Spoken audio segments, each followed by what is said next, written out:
Greg Doucette, who is a two-faced, lying sociopath sucker. If I see him in real life, I might take something from him medical science can't give him back. The ideas in my head that tell me to do things tell me to do unspeakable things. Like what? They're unspeakable. And it'd be cool to like fight a dog with just your hands and kill it. Gently touch your... Very cool. Thank you, Mike. Thank you, Greg. If you want Mike to take a chill pill, consider smashing that subscribe button. The lower this percentage goes, the less anabolic steroids Mike will have to take to finally get his IFBB Pro card.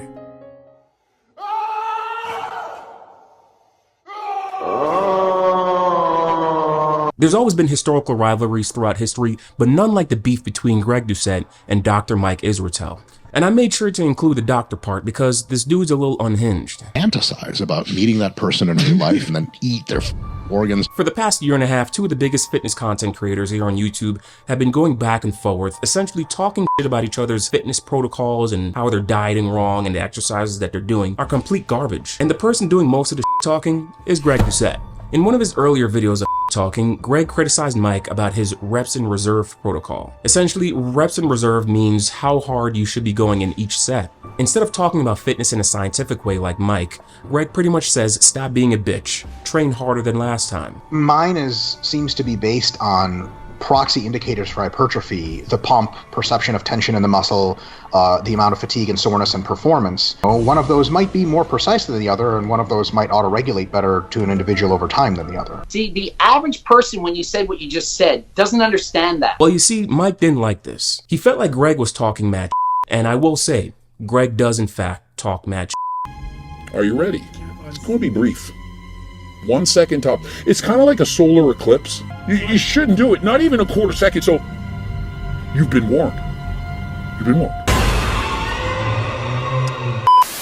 Mike thinks he's smarter and knows more than everyone, that no one can help him. And so even if he hires an expert, let's call it Coach Greg or Lyle McDonald, he's not going to listen to him. Nor is he going to listen to his own coaches. And so why do you think he keeps showing up looking like a bag of milk, not prepared for a competition? You see, Mike has a PhD, and he gives you the complicated science behind bodybuilding. Greg, on the other hand, just says, stop being a vag. Just train harder than last time. This is part of the reason why Mike ended up saying, Greg Doucette, who is a two-faced, lying sociopath sucker. If I see him in real life, I might take something from him medical science can't give him back. Throughout this feud, Greg also milks the fact that Mike says some ridiculous from time to time. I have like big love handles that store a lot of water from back when I got fat on purpose to try to like do the spirit bulk. Oh, he has fat love handles from when he bulked in the past, and it's now water. It turned to water because he was obese in his past, bulked up to 270.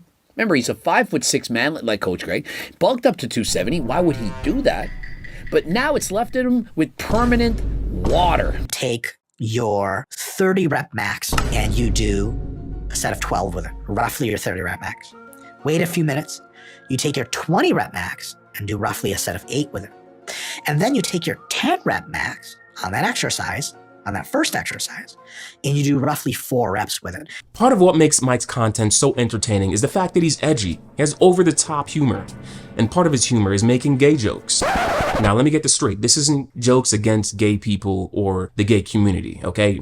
No, he's not that insane. He makes jokes about himself being gay, such as, you see a dude at the gym with big ass arms? I love it. I love your big arms. Can I touch them? Can I touch you? Can we make out? I'll put a D up your end, Scott's video guy.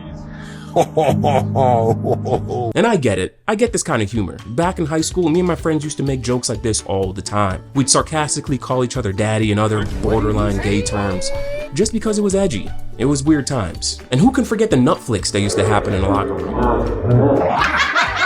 And I want to be very clear about something. There's nothing wrong with being gay. I think there's a gray area between spotting a friend and cracking a joke because you're over him in a funny position versus having deep thoughts about teabagging him. I don't know, this is all speculation. Maybe he's just really just around, but he's like taking his jokes very far to the point where I'm starting to think like he might be interested in dudes, which is okay. It's just that, you know, he's got a wife, so there's that. He also does Brazilian jiu-jitsu, you know, so that's really not helping our case here. I like wrestling, and The amount of gay jokes I've heard from wrestling, it's ridiculous. There's a lot of pulling, a lot of tugging, men breathing hard on each other, sweating. It's perfect for if you're into that stuff, unfortunately. As the months went on, the beef continued, but things really ramped up when Mike announced that he's prepping for his bodybuilding competition. And let me tell you, the jokes in these videos were a little mean, but extremely hilarious. For hypertrophy training, for bodybuilding, for muscle growth, you want to think of it a little bit in reverse. But if you really open up, really go super deep, not only is it better for you. And so what Mike Israetel is saying is that you should really open up so that he can go super deep. He likes it wide open and he likes it deep inside. That's the way he likes it. And obviously, as a bodybuilder that's trying to get his IFBB Pro card, he had to start dieting, taking various steroids to look as beefy and as lean as possible. And let me tell you, this process is complicated. You have to take various compounds at various specific times, different measurements, and if you up, you might look like the Michelin Man. And while you're doing all of this, you have to make sure that you're working out hard, but not too hard to tear something, because when you're on steroids, your chances of being injured goes up by like 10 times. And while you're taking the drugs, you got to make sure that you're working out regularly and you're still watching your diet. Yeah, you think that you can eat anything just because you're on steroids? No more McDonald's, no more Wendy's unless you're Sam Sulek. Then you could do whatever the hell you want. You know what? When I think about it, bodybuilding is like a pageantry. It's a male pageantry of suffering. And to make it worse, you're wearing panties hiked up your butt cheeks.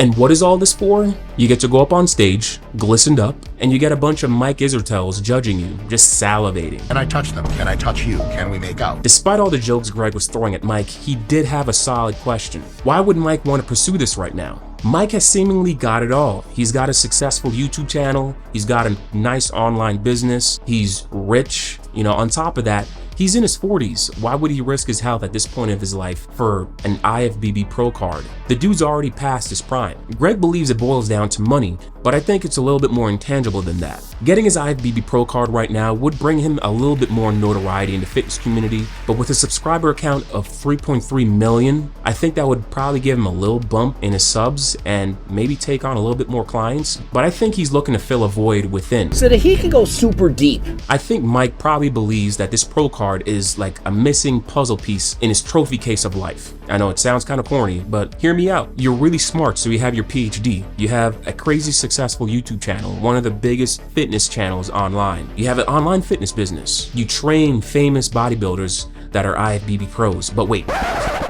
you don't have your own IFBB Pro card? The f you think this is? That's what I believe is going on in Mike's head right now. And of course, Greg was there every step of the way to talk about every piece of content Mike put out. But don't get it twisted. This isn't a video just to talk about Mike's mistakes. Greg is not innocent at all. I do believe Greg's videos critiquing and making jokes about Mike is just for the sake of content and to generate eyeballs for the both of them, but I want you to put yourself in Mike's shoes. Imagine you're taking high levels of gear, high levels of steroids that'll make you feel agitated. You feel like you want to, according to Toji, what needed to crawl out of my skin. It's like I wanted to rip it off. I was angry, anxious. I was blocking people on my phone. I couldn't sleep. And you open up the YouTube app and you just see your rival making fun of you.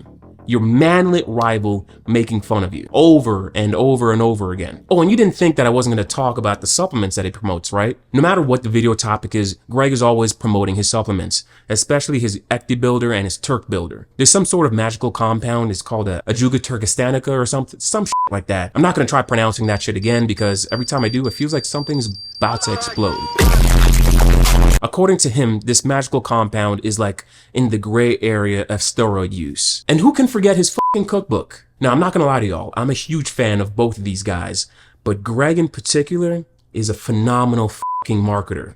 I'm surprised he hasn't been on Shark Tank. He grabs your attention with his high energy and his loud ass, high pitched parrot voice, and he seamlessly just integrates his product into each and every video. Greg has been selling out of supplements that don't have a lot of research to back up its claims. I'm not sure if that's a good or a bad thing. It could go either way depending on how you look at it. I'm sorry, Greg. I had to say it.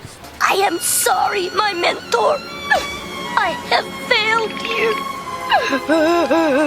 I remember a couple years ago when I was watching his videos and he was advertising his product, he said, quote unquote, he managed to put on 4 pounds of muscle in 1 month. using one of his supplements. And then in another video shortly after that, he says gaining that kind of muscle in 1 month is not possible, even with steroids. So which one is it, Greg? And when I went to his subreddit to see what his loyal followers were saying, even they were saying that his testosterone is horse shit. As a matter of fact, they were saying testosterone in general is just, it just doesn't work. And 99% of the testosterone out there on the market is not authentic. Either way, draw your own conclusions. This isn't like a bash against Greg's supplements. It's just some things to be a little wary of in case you're thinking of buying it. I mean, as for me, I don't think I'm buying them shit either way, because look at the prices. They got Turk Builder Max, 40 caps for $70. You also have the popular GO2 Max that's supposed to help you with cardio. 40 capsules, $60 a bottle. Greg, not everyone has a McLaren. I mean, talk about coincidence. Just when I was about to publish this video about their drama, they apparently made a video of them kissing and making up. Well, I'm not sure about the kissing part because Mike would probably like that. So obviously I wasn't gonna leave the video just like that. So I got to work watching the video, and pretty much Eric Janicki assembled these two grown ass men that are way older than him, mind you, to sit down like adults and talk about their disagreements. And it went pretty well. They both agreed that this feud has gone on for too long, and honestly, Greg has taken it too far. All in all, some real shit had to be said about Greg's behaviors and the videos that he was making. It's not gonna offend me. But if you like, honestly, I'm just gonna like put this out there. Like, if you truly mean what you say, like, you can't post another video. Like, it's just not. It's not nice. It's bullying. It's crossed the line. I don't care that you paid for them, edited them. Like, I'm done with this, dude. Seriously, like, can you please not post the videos? Like, please. Go check out the video if you haven't, and let me know what you think down below. This very well might be the end of an era. But anyway, subscribe, comment down below to boost the algorithm, and I'll see you guys in the next video. Profitt out.